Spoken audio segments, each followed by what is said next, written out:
Well, it's good to be back with you again. Thank you for taking the time to listen for the next few minutes. This is like 15-minute church. Hope you enjoy it. And I'd like to start with the very first picture that Sherry has for us today. The other day we had a Yosemite picture with El Capitan. Now we're looking a little further up that canyon beyond El Capitan in Yosemite National Park there in Eastern California. And Sherry, I just love how you capture these incredible scenic pictures. I just love to have been able to take time to walk up and stand on those rocks and just kind of look over that valley. Thank you so much. Those are just lovely moments and places. And it was a beautiful day. We were just grateful to be able to be there. So again, thanks to Sherry. Title, we're in the Gospel of John, chapter 6. And we are in the second half, so I call it part 2.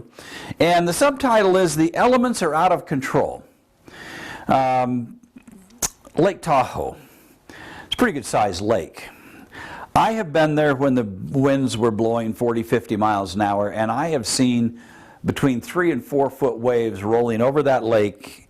And I'm just simply going to say to you, I would not want to be out there in a boat in the midst of one of those storms, especially a boat that you had to row, where you were trying to get your oars into the water as you're rising and falling in those waves. I'm just going to say that would be a dramatic, maybe terrifying moment, because I have seen that lake churn.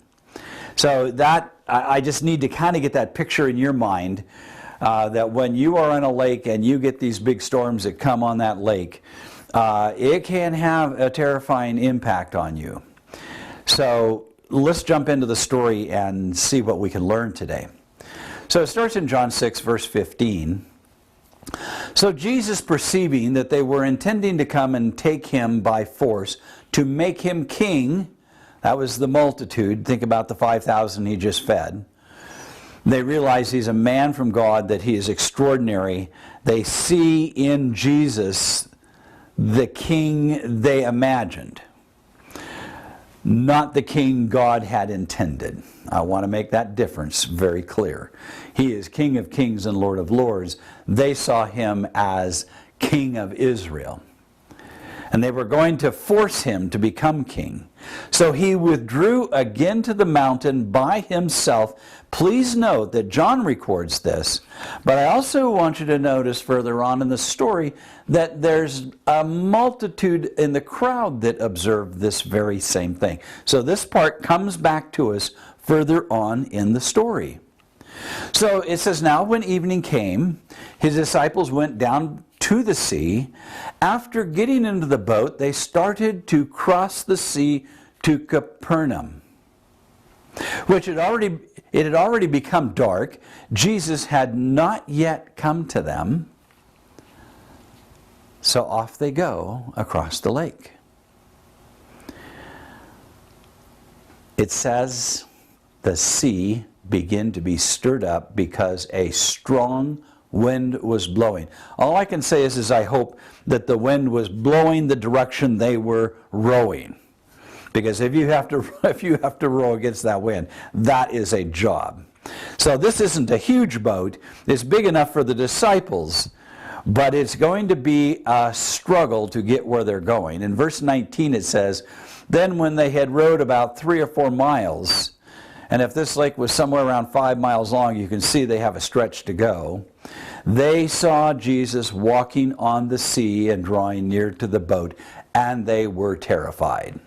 Now I know this translation says frightened, but they were frightened to the nth degree because they're out in the lake.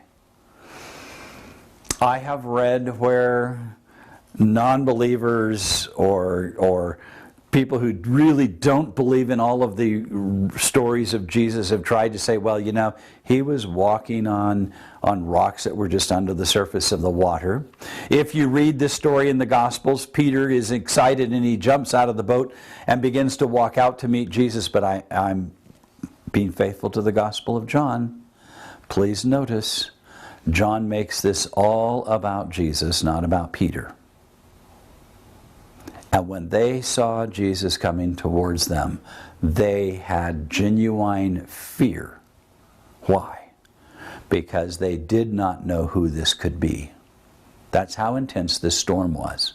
When you're in that boat rising and falling, and you're trying to keep an eye on somebody coming across the water, think about Jesus walking on the turbulence.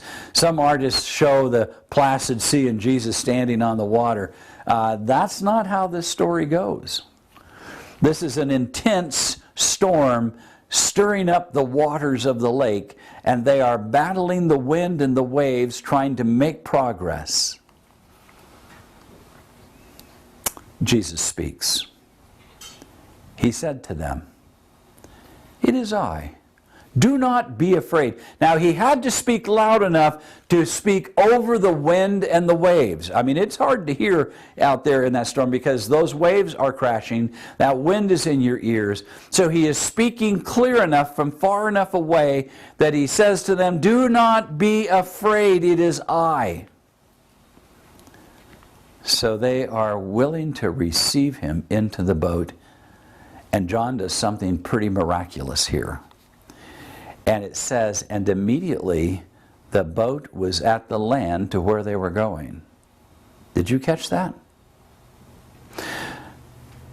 Not only did Jesus come and give them control back over the boat, but John records that when Jesus goes into that boat, they move from where they are at in the midst of the storm to the shore.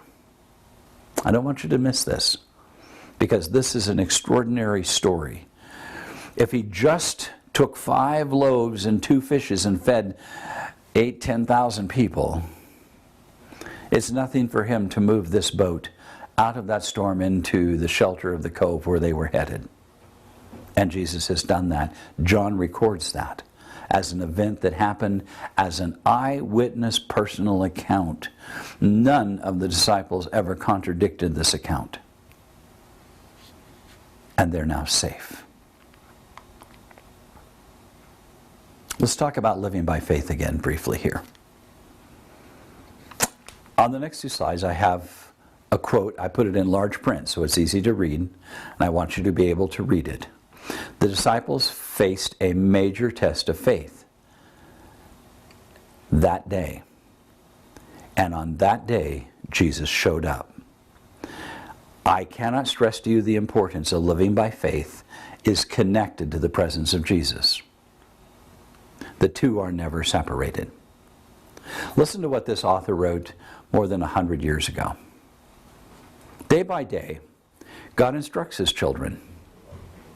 And keep in mind, the disciples had that daily experience personally with Jesus. By the circumstances of daily life, he is preparing them to act their part upon that wider stage to which his providence has appointed them. It is the issue of the daily test that determines their victory or defeat in life's great crisis. And believe me, that was the real event that day for those disciples. Next slide says, those who fail to realize their constant dependence upon God will be overcome by temptation. We may now suppose that our feet stand secure, and that we shall never be moved. The next words, in bold, we may say with confidence, I know in whom I have believed, nothing can shake my faith in God and his word.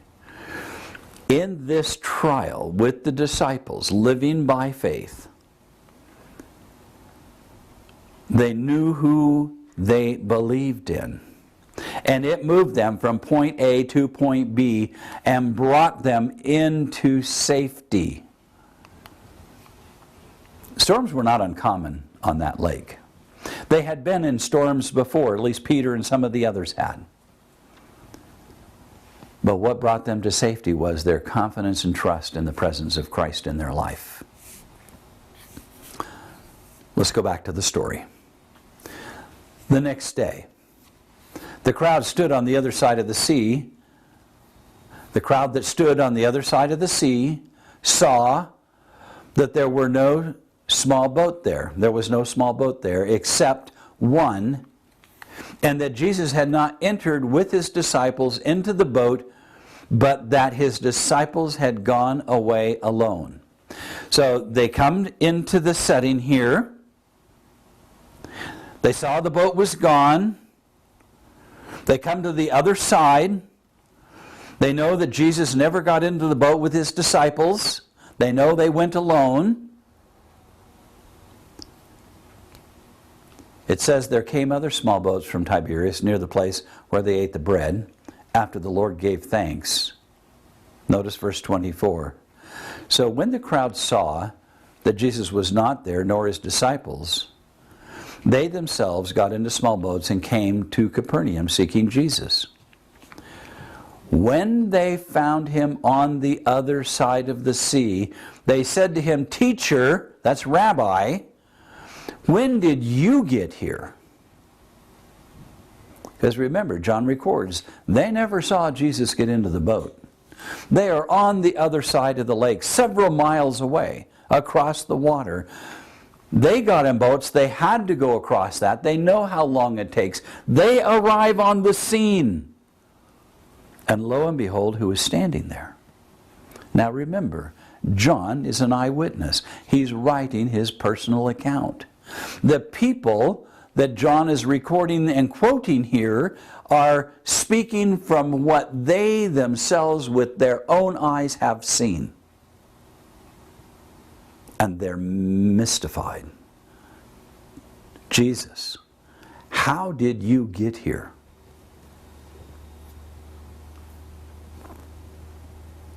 So I pose a simple question to you. How would you answer that question if you were standing right beside John? What if you were a part of that multitude and John told you the whole story? How would you respond? Because today you are that person hearing this story. How is it you choose to respond to this story? May clearly be determined whether you live a life by faith alone. In the trials of your life, do you have faith alone in what Christ is able to do to grow you through your daily trials, that you realize that in the midst of the storm, Jesus is present there? And you could say with clarity, Jesus arrived on the scene in the midst when I needed him, and he is here because he chose to be present with me in my trial? We don't have all the words. We don't have all of the things that Jesus has done. The book would be too big of a book. But we have this story. And we have this moment. What do you choose to take away from it by faith in Christ? That's our challenge, isn't it? I want to just share with you a lovely picture. This picture actually comes from the coast of Washington. I know we started out with Yosemite National Park in California, but this is the Pacific Ocean on the Washington coast, the southern part of the coast. Sherry was there taking pictures of the Alaska snowy owl with Janet, my sister, another photographer. And the day was over, we're heading back, and the sun is setting, as you can see in the west here. And what I love about this picture is that remarkable glassy look of the water and the reflection that you see in it. And those birds are just totally happy out there, having the time of their life, just happy in God's creation. Thank you, Sherry, for just capturing that moment in time for us. Living by faith. Trials in our life. And Jesus in the midst of them. I hope you cherish this story. I hope you go back and read it in the other Gospels, because it becomes a bigger and richer and more full story in many ways. But this story is remarkable in how John has chosen to record it. I hope it brings you a great blessing. Take care now. Bye.